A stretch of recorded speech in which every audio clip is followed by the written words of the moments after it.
Hello everyone. आज हम करेंगे next topic of the chapter chemical reactions and chemical equation. Next topic है characteristic of chemical reactions, कि chemical reaction होगी तब कैसे पता चलेगा कि वहाँ केमिकल रिएक्शन हुई है। ऐसा क्या कैरेक्टरिस्टिक है जिससे हम जान सकते हैं कि वहाँ केमिकल रिएक्शन हुई है। तो आइए शुरू करते हैं। The conversion of reactant into product in a chemical reaction is often accompanied by some features which can be observed easily. These observable features are known as characteristic of chemical reactions. जहाँ भी chemical reaction होगी तब reactant जो है product में change होंगे और कुछ ऐसे कैरेक्टरिस्टिक हमें दिखेंगे जिससे हमें पता चल सकता है कि वहाँ केमिकल रिएक्शन हुई है। तो उन चेंजेस को हम इजीली ऑब्जर्व कर सकते हैं। तो उन फीचर्स को जो हमने चेंज नोटिस किए हैं रिएक्शन के टाइम पे वो होते हैं कैरेक्टरिस्टिक ऑफ केमिकल रिएक्शंस। तो वो हैं the important characteristic of chemical reaction are.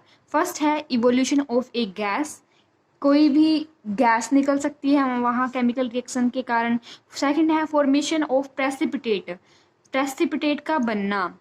आगे है डिटेल में क्या होते हैं प्रेसिपिटेट, उसके बारे में भी। थर्ड है चेंज इन कलर, कलर में चेंज हो जाएगा। Fourth change in temperature. Fifth है change in state, state change हो जाएगी, जैसे लिक्विड थी तो सॉलिड हो जाएगी या कोई भी उसकी स्टेट चेंज हो जाएगी। Any one of these general characteristics can tell us whether a chemical reaction has taken place or not. ये कुछ ऐसे जनरल कैरेक्टरिस्टिक है जिनसे हम पता लगा सकते हैं कि कोई रिएक्शन हुई है या नहीं हुई है। तो फर्स्ट है, इसके बारे में पढ़ेंगे डिटेल में। Evolution of a gas. Some chemical reactions are characterized by evolution of a gas. मतलब वहाँ गैस इवोल्व होगी, जब रिएक्शन होगी तो हम बोल सकते हैं वहाँ केमिकल रिएक्शन हुई है। तो एग्जाम्पल है इवोल्यूशन ऑफ गैस का, when zinc granules react with dilute sulphuric acid then bubbles of hydrogen gas are produced.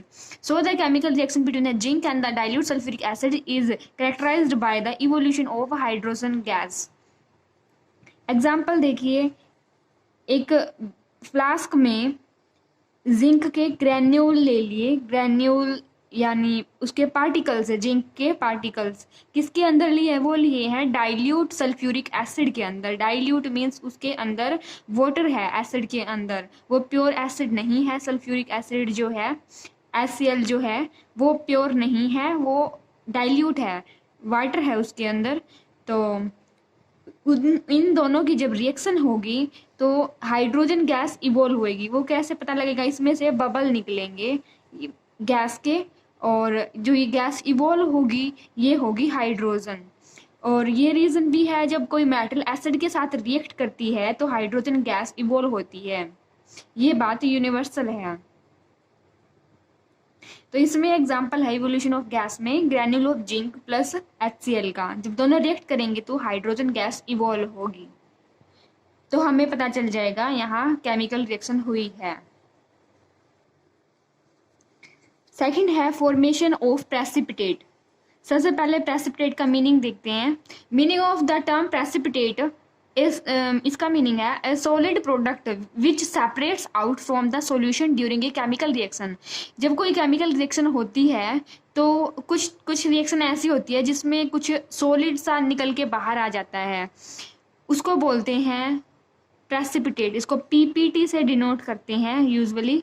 तो सॉलिड पार्टिकल्स निकल के आते हैं सॉल्यूशन से, वो होते हैं प्रेसिपिटेट। आगे एग्जांपल है, उससे अच्छे से क्लियर हो जाएगा।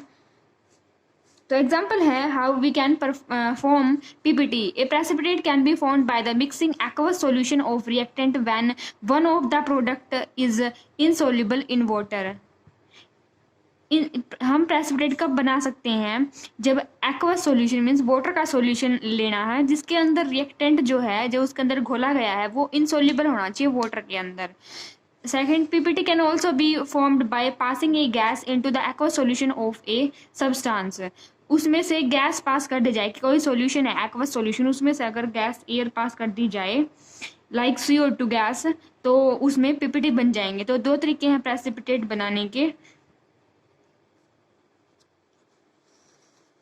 नेक्स्ट है some chemical reaction are characterized by the formation of precipitate. तो कुछ रिएक्शन ऐसी होती हैं उनमें प्रेसिपिटेट बनते हैं और हमें पता चल जाता है कि यहाँ केमिकल रिएक्शन हुई है। एग्जाम्पल देखिए, when potassium iodide solution is added to a solution of lead nitrate then a yellow precipitate of lead iodide is formed। इसमें आपको क्या करना है, एक बीकर लेना, बीकर के अंदर जो है आपको लेड नाइट्रेट का सॉल्यूशन लेना है और उसके अंदर आपको पोटाशियम आयोडाइड का सॉल्यूशन मिक्स करना है धीरे धीरे स्लोली। तो जैसे ये दोनों सॉल्यूशन मिक्स होंगे आपस में तो येलो कलर के इसमें प्रेसिपिटेट नजर आएंगे, ऐसे सॉलिड से पार्टिकल से तैरते हुए नजर आएंगे। जैसे कि ये सॉल्यूशन फट गया है ऐसा नजर आएगा, इसमें प्रेसिपिटेट बन जाएंगे सॉलिड।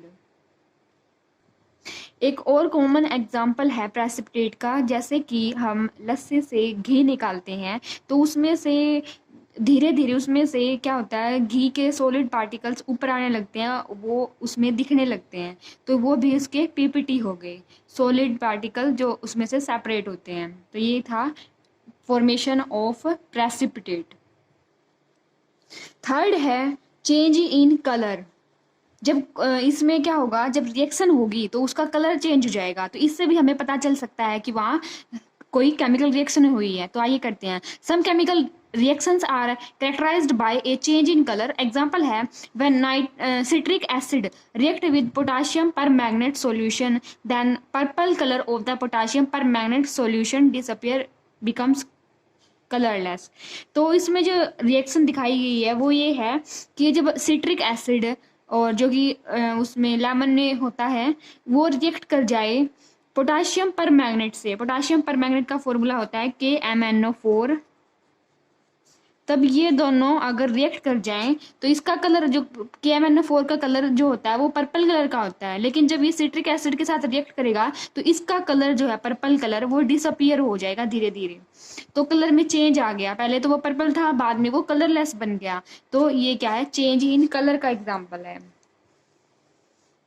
प्रोसीजर है, अगर आप ये जो रिएक्शन है करना चाहते हैं, take some dilute potassium permanganate solution in a test tube it has purple colour. एक टेस्ट ट्यूब में क्या लीजिए, पोटाशियम परमैंगनेट सॉल्यूशन लीजिए, इसका पर्पल कलर होता है। Add lemon juice to it, इसमें लेमन जूस डाल दीजिए dropwise with the help of dropper and shake the test tube. उसके बाद उसको धीरे धीरे शेक कीजिए। Then the purple colour of the potassium permanganate solution goes on fading and ultimately it becomes colourless. और वो फेड होना start हो जाएगा और अल्टीमेटली वो कलरलेस बन जाएगा बिल्कुल। नेक्स्ट है फोर्थ जो है वो है चेंज इन टेम्परेचर। फोर्थ जो करेक्टरिस्टिक है कि भाई वहाँ रिएक्शन हुई है या नहीं हुई है वो है change in temperature. Some chemical reaction are characterized by the change in temperature. तो कुछ रिएक्शन ऐसी होती हैं उनका जो टेम्परेचर है वो चेंज हो जाता है और हमें पता चल जाता है वहाँ केमिकल रिएक्शन हुई है। एग्जाम्पल देख लीजिए, when quick lime react with the water the slaked lime is formed and a lot of heat energy is produced. Quick lime आपका होता है कैल्शियम ऑक्साइड और जो स्लेक्ड लाइम होता है वो होता है आपका CaOH की ट्वाइस। तो जब हम क्विक लाइम इसको CaO को क्विक लाइम को वाटर के साथ रिएक्ट करते हैं, इसमें घोल देते हैं, तो क्या बनता है, स्लेक्ड लाइम बन जाता है, भुजा हुआ चूना बन जाता है। CaOH की ट्वाइस इसका जो फॉर्मूला है ये बन जाता है और तब ये बनता है तब एक बहुत ज़्यादा एनर्जी प्रोड्यूस होती है। और वो हमें कैसे पता चलेगा, वो पता चलेगा हमें जिस बीकर में हमने उन दोनों को वाटर को और क्विक लाइम को घोला है उस बीकर को आपको टच करके देख सकते हैं, तो उसका जो टेम्परेचर है वो आपको हाई मिलेगा, वो आपको गर्म फील होगा। This heat raises the temperature due to which the reaction mixture become hot। और जो मिक्सचर है रिएक्शन का जो सॉल्यूशन है वो भी गर्म हो जाएगा हल्का हा। So it is a exothermic reaction. तो ये अगर हीट उसमें से निकली है, इवॉल्व हुई है, तो वो होती है exothermic reaction. CaO calcium oxide common name इसका नीचे आपको दिया गया है लिखने के लिए, आप लिख सकते हैं इसको कि जो लाइम या क्विक लाइम किसको बोलते हैं, उसको बोलते हैं हम CaO को, कैल्शियम ऑक्साइड को बोलते हैं हम लाइम या क्विक लाइम, और स्लेक्ड लाइम या लाइम वाटर, बुझा हुआ चूना या चूने का पानी किसको बोलते हैं, हम बोलते हैं कैल्शियम हाइड्रोक्साइड को, जिसका कॉमन नाम है स्लेक्ड लाइम या फिर लाइम वाटर। नेक्स्ट है fifth one, change in state. Some chemical reactions are characterized by change in state. Example है when wax is burned, then water and CO2 are formed. Wax is a solid, water is a liquid, whereas CO2 is a gas. तो कुछ reaction ऐसी होती हैं वो अपनी अपनी state change कर लेती है और इससे हमें आइडिया मिल जाता है कि वहाँ जो है केमिकल रिएक्शन हुई है। जैसे एग्जांपल है आपका, जब वैक्स जलता है तो वो जलने के बाद वहाँ से वाटर और CO2 निकलती है, जो कि पहले वैक्स जो सॉलिड था उसके बाद जलने के बाद उसमें से लिक्विड निकला है, वाटर और CO2 गैस निकली है, तो उसने अपनी स्टेट चेंज कर ली जलने के बाद, जो कि वाटर और गैस की फॉर्म में। This means that during the combustion reaction of wax the physical state changes from solid to liquid and gas. तो जो स्टेट थी वैक्स की पहले सॉलिड थी और जलने के बाद उसकी स्टेट जो है वो लिक्विड और गैस बन गई। Some chemical reaction show more than one characteristic. तो जो हमने 5 कैरेक्टरिस्टिक पढ़े हैं अभी, जो 5 एक एक करके पढ़े हैं, तो वो कैरेक्टरिस्टिक उनमें से कोई एक तो हमें नज़र आएगा वहाँ जहाँ केमिकल रिएक्शन हुई है। एक तो कंपलसरी है नज़र आएगा, आपको एक से ज़्यादा चेंजेस भी नज़र आ सकते हैं। ज़रूरी नहीं है कि एक रिएक्शन में एक ही चेंज होगा, कि स्टेट ही चेंज हो जाएगी, ज़रूरी नहीं है। तो ये हो सकता है कि वहाँ स्टेट भी चेंज हो जाए, वहाँ कलर भी चेंज हो जाए, तो एक से ज़्यादा भी आपको वहाँ पर कैरेक्टरिस्टिक नज़र आ सकते हैं।